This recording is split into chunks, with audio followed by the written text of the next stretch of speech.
Yeah, today I have some significant questions on romantic age. And you can see here question number first. Which poet would be most likely to compose a poem using the language of common ordinary people? इसमें कह रहा है कि कौन से वो poet थे जो सबसे ज्यादा इस चीज को पसंद करते थे कि जब भी पोयम कंपोज किया जाए तो उसमें द लैंग्वेज ऑफ कॉमन या ऑर्डिनरी पीपल का यूज किया जाए, द लैंग्वेज ऑफ कॉमन या ऑर्डिनरी पीपल। तो यू फाइंड दैट कि जो ये द लैंग्वेज ऑफ कॉमन या ऑर्डिनरी पीपल है, इसमें कौन है? विलियम वर्ड्सवर्थ रहे हैं। उसके बाद क्वेश्चन नंबर 2 है which romantic poet would be most likely to feature a main character or narrator in a poem who is heroic, tortured, cynical, highly emotional and intelligent। वो कौन सा रोमांटिक पोएट है जिसने अपने पोयम में एक ऐसे कैरेक्टर को डेवलप किया है जो हीरोइक है, टॉर्चर्ड है, सीनिकल है, हाईली इमोशनल है और इंटेलिजेंट है? ये चीज लॉर्ड बायरन है। लॉर्ड बायरन वो रोमांटिक पोएट है जिन्होंने इस तरह का कैरेक्टर बिल्डअप किया हुआ है। Which romantic poet did Shelley consider a close friend? किस रोमांटिक पोएट को शेली अपना जो है बहुत ही अच्छा दोस्त मानते? ये बड़ा कॉमन क्वेश्चन है लेकिन थोड़ा सा अलग करके बनाया गया है। ये हर एग्जामिनेशन में मोस्ट प्रोबेबली ये पूछा जाता है कि शेली के बोसम फ्रेंड कौन थे? लॉर्ड बायरन थे। वर्ड्सवर्थ के बोसम फ्रेंड कौन थे? एस टी कॉलरिज थे। नेक्स्ट क्वेश्चन है John Keats would probably not have written a poem celebrating. इनमें से कौन सा ऐसा पोएम है जो जॉन कीट्स ने नहीं लिखा? Not have written a poem celebrating the pains of love, the beauty of the natural world, political and philosophical conservatism, the nature of artistic creation. Question में फिर से बता दूं, इसमें कह रहा है John Keats would probably not have written. John Keats ने इन ऊपर जो नीचे एबीसीडी दिया गया इनमें से किस थीम को लेकर के पोयम नहीं लिखा है? तो उन्होंने लव पर भी पोयम लिखा है, उन्होंने the beauty of natural world पर भी पोयम लिखा है, the nature of artistic creation पर भी लिखा है, लेकिन उन्होंने पॉलिटिकल सिस्टम या जो फिलोसफिकल कंजर्वेटिज्म था उस पर उन्होंने कोई पोयम नहीं लिखा। नेक्स्ट क्वेश्चन है doctor Samuel Gladden believe Shelley's agenda was to. कह रहे डॉक्टर सैमुअल ग्लैडन का कहना है कि जो शेली का एजेंडा था वह क्या था? शेली का जो एजेंडा था expose how intimate relationship inform political reality. Shelley का जो एजेंडा था वह इस चीज का कि एक्सपोज करना, खुलासा करना हाउ इंटीमेट रिलेशनशिप्स, जो संबंध है, जो क्लोज रिलेशनशिप्स होते हैं वे कैसे इन्फॉर्म करते हैं पॉलिटिकल रियलिटीज को, जो है जो राजनीतिक हकीकत होती है उसको कैसे वे एक्सपोज करते हैं। Don Juan and Childe Harold pilgrimage are broken into section. ये बहुत इंपॉर्टेंट क्वेश्चन है। डॉन जुआन और चाइल्ड हेरोल्ड ये लॉर्ड बायरन का वर्क है। ये किसमें है? ये कैंटोज में डिवाइड किया है। कैंटोज में किसमें डिवाइड किया गया? कैंटोज में। कैंटोज होता क्या है? कोई भी जो लॉन्ग नैरेटिव पोयम होती है, खास करके सैटिरिकल, आयरॉनिकल इस तरह का जो या मार्क एपिक मैनर में होता है, वो कैंटोज में उसको डिवाइड किया जाता है पोयम्स को। तो ये चीज आप कहाँ पर देख सकते हैं? ये चीज आप जो है the rape of the lock में भी देख सकते हैं। John Keats would probably not have written a poem. ये तो हम लोगों ने वही पेज दोबारा आ गया है, इसको हम लोगों ने डिस्कस कर चुके हैं। Shelley's ode to Psyche is narrated by. Shelley का ओड टू साइकी जो है, एक शेली ने ओड टू साइकी लिखा हुआ था। इस ओड टू साइकी को किसने नरेट किया है? The author of the poem खुद नरेट करता है। Shelley's ode to Psyche is narrated by the author of the poem. उसका नरेटर कोई और नहीं बल्कि खुद पोएट ही है। Which of the following concepts are not elements of neoclassicism? ये बहुत इंपॉर्टेंट क्वेश्चन है। इनमें से वो कौन सा कॉन्सेप्ट है जो नियो क्लासिसिज्म का हिस्सा नहीं रहा है? ऑप्टिमिज्म, आशावादी सोच नियो क्लासिकल एज का हिस्सा नहीं रही है। आर्डर और रीजन उसका हिस्सा रहा है। A sense of man being imperfect उसका हिस्सा रहा है। A believe that art is primarily intellectual उसका हिस्सा रहा है। Which event mark the defeat of Napoleon? कौन सी घटना ने नेपोलियन की पराजय को जन्म दिया? The battle of Waterloo. Battle of Waterloo 1803 या 5 में, मैं डेट थोड़ा सा मिस कर रहा हूँ, लड़ा गया था जिसमें नेपोलियन की पराजय होती है, the battle of Waterloo. Which of the following statements would you most likely not see in romantic poem? कह रहे हैं कि वो कौन सा स्टेटमेंट है जो कि रोमांटिक पोयम में नजर नहीं आता। Truth is stranger then fiction, truth जो है फिक्शन की तुलना में ज्यादा स्ट्रेंजर है, ये चीज नजर आती है। ट्रूथ इज ब्यूटी, ये बात भी बताई गई है। Familiar acts are beautiful through love, ये भी बात बताई गई है। A little knowledge is dangerous thing, ये चीज जो है रोमांटिसिज्म का हिस्सा नहीं है। जैसे ऑप्टिमिज्म नियो क्लासिकल एज का हिस्सा नहीं है, वैसे अ little knowledge is a dangerous thing ये रोमांटिक एज का हिस्सा नहीं है। ये स्टेटमेंट किसका? अलेक्जेंडर पोप का है। The main thematic focus of odd on Grecian earn, करें जो ओड ऑन ग्रेसियन अर्न जो पोयम लिखा गया है, इसका मुख्य थीम क्या है? इसका मुख्य थीम है the relationship between truth and beauty, truth और ब्यूटी के बीच के जो संबंध है उसके बारे में बात करना है। Which of the following was a key element or aspect of romantic poetry, कह रहे इनमें से कौन सा एक की एलिमेंट रहा है रोमांटिक पोइट्री का? That was the engagement with the natural world, कैसे हम नेचुरल वर्ल्ड के साथ अपने आप को इंगेज करें, चाहे ओल्डर जनरेशन ऑफ पोएट्स रहे हो, चाहे यंगर जनरेशन ऑफ पोएट्स रहे हो, सबने इसी पर ज्यादातर बात की, इसी पे ध्यान दिया हुआ है। Which of the following poets would be least likely to explore the meaning of beauty or imagination in a poem? कह रहे नीचे जो पोएट का नाम दिया गया है, इनमें से वो कौन से हैं जो कम से कम जो है बात करते हैं ब्यूटी या इमेजिनेशन को लेकर के अपनी पोयम में? लॉर्ड बायरन, बाकी जितने भी हैं जॉन कीट्स, पर्सी शेली, सैमुअल टेलर कॉलेज, वो लोग ब्यूटी और इमेजिनेशन पे बात करते हैं। लॉर्ड बायरन थोड़ा सा इमेजिनेशन वगैरह पे कम बात करते हैं। नेक्स्ट क्वेश्चन है the French revolution had a tremendous impact, जो फ्रांसीसी क्रांति है उसका काफी ज्यादा प्रभाव पड़ा था। On which of the following aspects of the British life, किस जो है ब्रिटिश लाइफ पर उसका ज्यादा से ज्यादा प्रभाव पड़ा हुआ था? तो आंसर यहाँ पे है लिटरेचर पर ज्यादा प्रभाव पड़ा था, पॉलिटिक्स पर पड़ा था, relations with France, all of the sub पर। फ्रेंच रिवॉल्यूशन ने लिटरेचर को भी प्रभावित किया, पॉलिटिक्स को भी, और रिलेशंस विद फ्रांस को भी प्रभावित किया। नेक्स्ट क्वेश्चन है the poem London can be best understood, जो पोयम लंदन है उसको कैसे आप देख सकते हैं? पोयम जो लंदन है यह एक प्रोटेस्ट था अगेंस्ट सोशल इनइक्वालिटी। लंदन जो पोयम है उसमें विलियम ब्लेक की पोयम है, उसमें ये चीज दिखाने की कोशिश की गई है कि समाज में जो असमानता है उसके खिलाफ उसमें वहां पे बात उठाई गई है।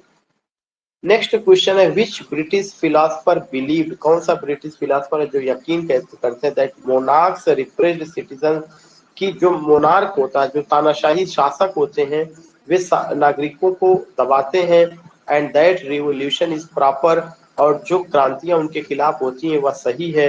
When a government does not protect it's people, जब जो है गवर्नमेंट अपने लोगों की हिफाजत ना करे और लोग एक क्रांति करें तो ये सही होता है। ये स्टेटमेंट किसका? टॉमस पेन का, इसका टॉमस पेन का। During the 19th century the term middle class described people who were, करें कि 19वीं शताब्दी में टर्म आया मिडिल क्लास, ये किसको डिस्क्राइब करता है? बिटवीन वर्कर्स एंड एरिस्टोक्रेट्स, किसको डिस्क्राइब करता है? वर्कर्स और एरिस्टोक्रेट्स को, जो गरीब वर्ग था और जो एरिस्टोक्रेट्स जो अमीर वर्ग थे, उनके बीच में एक क्लास आता है जिसको क्या कहा जाता है? मिडिल क्लास कहा जाता है। नेक्स्ट क्वेश्चन है which poet would be least likely to write about the beauty of nature, ये क्वेश्चन हम लोग कर चुके हैं कि वो कौन सा पोएट है जो कम से कम ब्यूटी ऑफ नेचर को लेकर के बात करते हैं? Lord Byron. Beauty of nature को या इमेजिनेशन को लेकर के सबसे कम इन्होंने ही बात किया हुआ है। डॉक्टर सैमुअल ग्लैडन, इन्हीं एसे करें डॉक्टर सैमुअल ग्लैडन हैं जिन्होंने अपने एसे शेलीज agenda with writ large reconsidering Oedipus Tyrannus or Swellfoot the Tyrant, argues that Shelley's Oedipus Tyrannus is important because the poem was incomplete. Shelley himself dismissed the poem. Shelley recognizes the power of sexual transgression. Shelley writes about Byron's sexuality. शेली ने Byron की sexuality को लेकर के लिखा हुआ है। मैं question फिर से बता दूं, सैमुअल ग्लैडन एक जो क्रिटिक है जिनका एक ऐसे है Shelley's agenda writ large reconsidering Oedipus Tyrannus semicolon or swell food the tyrant argues that Shelley's Oedipus tyrannus is important. शेली का Oedipus tyrannus important है, क्यों? उसमें उन्होंने क्या बताया है? इसमें उन्होंने टायरन की सेक्सुअलिटी को लेकर के बात की। ये बिल्कुल नया क्वेश्चन है, बिल्कुल नया क्वेश्चन है मेरे लिए। नेक्स्ट क्वेश्चन है कि the final line of VR7, करें जो VR7 पोयम है उसकी फाइनल लाइन है एंड सेड ने VR7, और जिसमें कहा गया है nay VR7, this line suggest, यह लाइन सजेस्ट करता है the little girl refuses to cast the dead out of her life, the little girl siblings have not died, the little girl is insane and delusional, the little girl herself is dead. ये is the right answer. The little girl refuses, जो छोटी लड़की है वह इनकार कर देती है, to cast the dead, कि वह जो है अपनी निगाहें फेरे उन लोगों पर, अपनी निगाहें उधर करें उन लोगों पर जो लोग मर चुके हैं, the dead out of her life, अपने जीवन से बाहर। मतलब जो लिटिल गर्ल है वो मरे हुए लोगों को अपने जीवन से बाहर नहीं निकाल पा रही, इस चीज को करने से वो इनकार कर देती है। Which action served to ignite the French Revolution? वो कौन सी घटना थी? बहुत ही इंपॉर्टेंट क्वेश्चन है। वो कौन सी घटना थी जिसने फ्रेंच रिवॉल्यूशन को जन्म दिया? The execution of King Louis 16, Louis 16 का हत्या, इसने जो है क्या किया? इस घटना ने फ्रेंच रिवॉल्यूशन को जन्म दिया। थॉमस पेन, जिन्होंने, थॉमस पेन अभी नाम आया था, जिन्होंने लिखा द राइट्स ऑफ मैन किताब लिखा, ये भी कई बार पूछा जा चुका है। आर्ग्यूज दैट, वो आर्ग्यू करते हैं रिवोल्यूशन नेवर सक्सीड्स, क्रांतियां कभी सफल नहीं होती है, रिवोल्यूशन इज इनह्यूमन, रिवोल्यूशन जो है बेकार चीज होती है, इनह्यूमन होती है, उसमें अमानवीय चीजें होती हैं। रिवोल्यूशन इज प्रॉपर, रिवोल्यूशन अच्छी है, सही है, when a government does not care of its people, जब गवर्नमेंट अपने लोगों की भलाई न करे या उनकी हिफाजत ना करे तो क्रांति जरूरी है या सही है। थॉमस पेन का जो एक किताब है the rights of man argues that, वही क्वेश्चन है, वही question, revolution proper when a government does not care of it. William Blake songs of innocence and songs of experience, करें विलियम ब्लेक ने दो पोयम लिखा, songs of innocence and songs of experience, explores, इसमें क्या explore किया गया? The loss of childhood and discovery of the adult world, इसमें किसको एक्सप्लोर किया गया है? चाइल्डहुड का लॉस और discovery of the adult world को एक्सप्लोर किया गया। The loss of childhood and discovery of the adult world. Which romantic poet died relatively unknown but would become famous posthumously in the 19th century? करें which romantic poet, वो कौन से romantic poet थे जिनकी मौत हुई है unknown, unknown ढंग से, but would become famous, लेकिन उनको काफी ज्यादा, मतलब वो जब मरे थे तो लोग उनको कोई जानता नहीं था, लेकिन मौत के बाद उनकी काफी प्रसिद्धि होती 19वीं शताब्दी में। विलियम ब्लेक, विलियम ब्लेक जब मरे तो उनको एज अ पोएट कोई उतना ज्यादा जानता नहीं था, लेकिन मौत के बाद उन पर काम हुआ है। Which poet defined poetry as the expression of the imagination? बहुत इंपॉर्टेंट क्वेश्चन है सबके लिए। वो कौन सा पोएट है जो कहता है कि कविता अभिव्यक्ति है कल्पना की? The expression of the imagination, कल्पना की अभिव्यक्ति है कविता, कविता जो है कल्पना की अभिव्यक्ति है। पीबी शेली का स्टेटमेंट है। इसमें ये दिया गया है, एक क्वेश्चन मैं लिख दे रहा हूं, जो पोयम है उसका नाम है the rhyme of the ancient mariner. वो पोयम एस.टी. कॉलरिज का है और इसमें पूछा जा रहा है मैरिनर ने किस बर्ड को किल किया था? एल्बाट्रस। अभी ये कल भी आया हुआ था एक question. Which romantic poet would be the least likely to write a piece of literary criticism? वो कौन से रोमांटिक पोएट थे जिन्होंने ना के बराबर लिटरेरी क्रिटिसिज्म पे काम किया? A piece of literary criticism.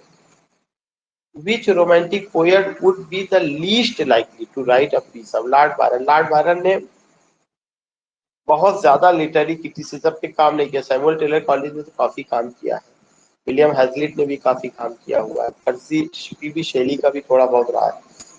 Pursed Shelley can be understood, Percy Shelley को समझा जा सकता है as a poet with be a desire to make the world into a better place.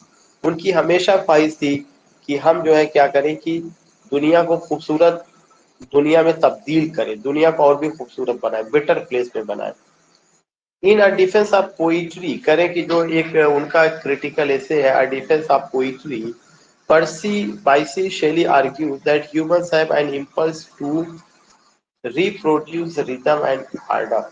अपने ऐसे में उनका एक क्रिटिकल ऐसे है जिसका नाम डिफेंस ऑफ पोइट्री है। उसमें पीबी शैली कहते हैं कि ह्यूमंस में इस तरह की इम्पल्स है कि वो रिदम और ऑर्डर को रिप्रोड्यूस कर सकते हैं, रिदम और ऑर्डर को। तो डिफेंस ऑफ पोइट्री क्या है? इट्स अ क्रिटिकल ऐसे of PB Shelley. Which of the following was not a primary cause of the industrial revolution? करें इंडस्ट्रियल रिवोल्यूशन के लिए कौन सा एक प्राइमरी काज नहीं था? The popularity of romantic poetry, ये कोई कारण नहीं था कि रोमांटिक पोइट्री पॉपुलर हुई, उसकी वजह से रिवोल्यूशन हुआ है। Keats was most famous, Keats किसके लिए फेमस? अपने ओड्स के लिए फेमस है। Who is the narrator of Don Juan? करें डॉन जुआन जो वर्क उसका नरेटर कौन है? Nameless narrator. ये तीनों क्वेश्चन बहुत इंपॉर्टेंट है। According to the essay Defense of Poetry, which of the following is one of the two classes of mentioned action? कह रहे हैं कि डिफेंस ऑफ पोइट्री जो एक क्रिटिकल ऐसे है पीबी शैली का, उसके अनुसार वो कौन से टू क्लासेस हैं, जो two classes of mental action के टू क्लासेस कौन कौन से? That is the reason. Who was the co-author of the lyrical ballad with William Wordsworth? ये तो हम सबको पता है कि दोनों लोगों ने सैमुअल टर्नर कॉलेज और उन्होंने मिल करके किया हुआ था लिरिकल बैलाड का। तो co-author कौन हो गए? S T college. Which of the following would be a neoclassical poet? कौन सा इनमें से एक नियोक्लासिकल पोएट होगा? Be most likely to use as a central theme in his or her poetry? वो कौन सा नियोक्लासिकल पोएट है जो कि अपनी पोइट्री में इस तरह की थीम यूज करता है? या कोई भी जो न्यू क्लासिकल पोएट होगा वो अपनी पोइट्री में किस तरह का थीम यूज करता है?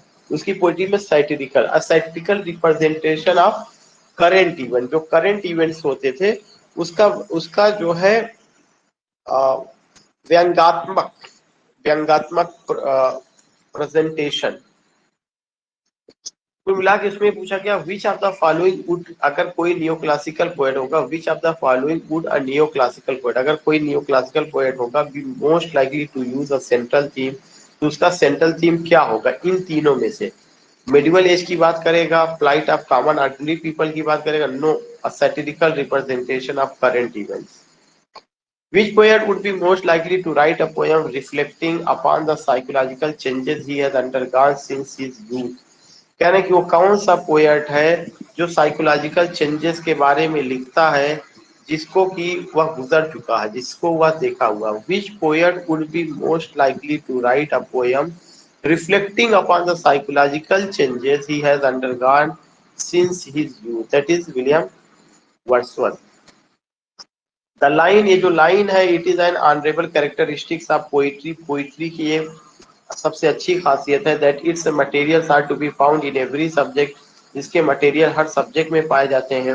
विच can interest the human mind, जो ह्यूमन माइंड को इंटरेस्ट कर सकता है। आईपीएस इन विच ऐसे, 21 ऐसे में आईपीआर होता है। एडवर्टीजमेंट टू लिरिकल बैलाड, ये लिरिकल बैलाड ये बहुत ही इंपॉर्टेंट, मेरे लिए भी नया क्वेश्चन।